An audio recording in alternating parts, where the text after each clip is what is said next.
अस्सलाम वालेकुम आदाब दोस्तों।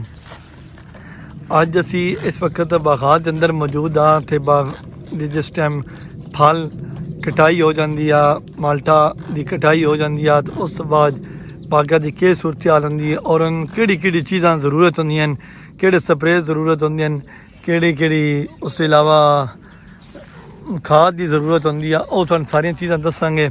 असी हुण इस टाइम अपने बागात के अंदर जड़ियां ना स्प्रे वगैरह करवा रहे हैं ना, क्योंकि सोक कटाई की सोक की वजह तो निकलने तो बाद बाग दी पालियां जड़ियां शाख हैं वो जख्मी हो जांदियां। जख्मी होने तो बाद उन्हें तो बीमारी हमला कर दिया तो फिर उसकी वजह तो बाग जो सुक जाता, सोक निकल आते आ या उस तो बाद जो फुल निकल रहा होंदा जड़ा बाद चो फल बन जाता।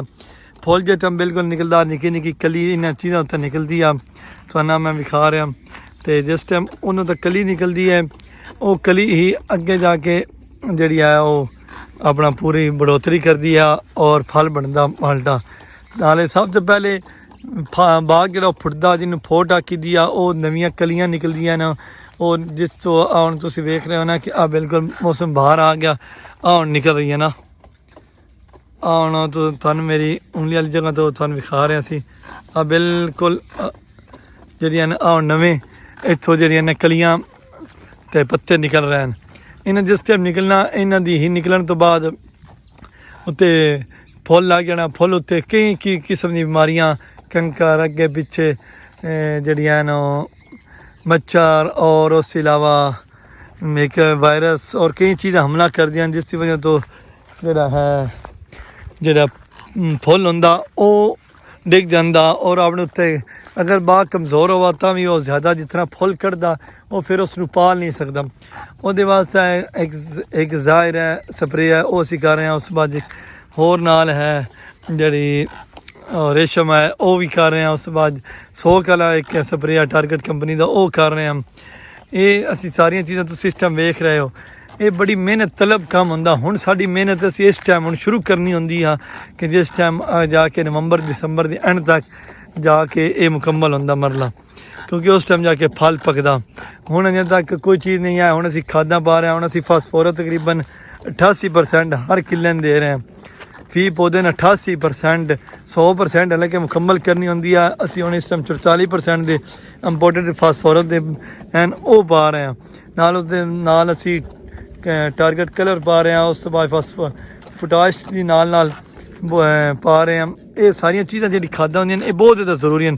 फास्फोरस पोटाश तो उस तो बाद जी होंगे ना ऐसी खाद जी इन सारी चीज़ों मिक्स करके उस पौधे में पूरी बढ़ोतरी देवे। तो ये सारिया चीज़ां होंदियां किसान जट अपनी बड़ी मेहनत मजदूरी करता तां जाके अल्लाह पाक फल लेंदा ते और उससे भाग लगते हैं, अल्लाह पाक बखत देंदा। तो वेखो ने नाल ना असी थोड़े सामने सोकां निकल चुकी हैं वो थल्ले जड़ियां ये असी गोडी कराई है। गोडी करन तो बाद उत्ते होना अज हुण इस टाइम स्प्रे हो रहा तो इस टाइम गोडी करनी आरी चलती, आरी की वजह तो जख्मी टालियां हो जांदियां। ये सारिया चीज़ां हैं। ये इस वास्ते ये एड्डी आसान काम नहीं होंदा, बड़ा मेहनत तलब काम होंदा कि जिस तो बाद असी जड़ा ना वो कामयाबी हासिल कर दिया। हुण वेखो ना हुण है हुण नाल ही मैं तुहानू विखा रहा कि हुण नाल किन्नू दे बागात हैं साडे अजें ये ना कटाई नहीं हुई। ये उत्ते माल्टा अपने मिकदार लैके खड़ा पूरे जोबन दे नाल, हालांकि हुण एंड हो चुकिया। एंड होने तो बाद क्योंकि हुण वेखो ना तुसीं माल्टा वेख रहे हो हर किस्म का, ये हुण नाल अजें खड़े हैं।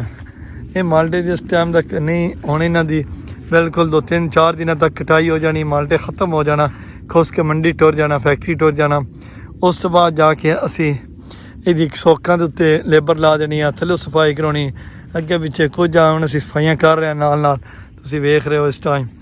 तो ये सारिया चीज़ां होंदियां बहुत ज़्यादा जरूरी तां जाके एक बाग अपनी बढ़ोतरी दे नाल मुकम्मल तैयार होंदा। जिस तरह हुण ये तैयार हो चुकिया, ये तो पिछले साल की फसल है जी मैं तुहानू विखा रहा। ये अपने जोबन के उत्ते मुकम्मल तौर पर खड़े है तो जी जिस हुण जायका बड़ा होना इस माल्टा माशाअल्लाह बड़ा मिठा प्यारा, इसका बड़ा जायका मिठा तो सारिया चीज़ां हैं। तो अल्लाह ताला सारियां दी बागात चो अंदर बरकतां दा फरमाए, खुश खुरम रहो, वसते रहो तो हंसते रहो। ਤੇ ਇਸ ਨਾਲ ਇਜਾਜ਼ਤ ਚਾਹਨਾ। ਅੱਲਾਹ ਹਾਫਿਜ਼।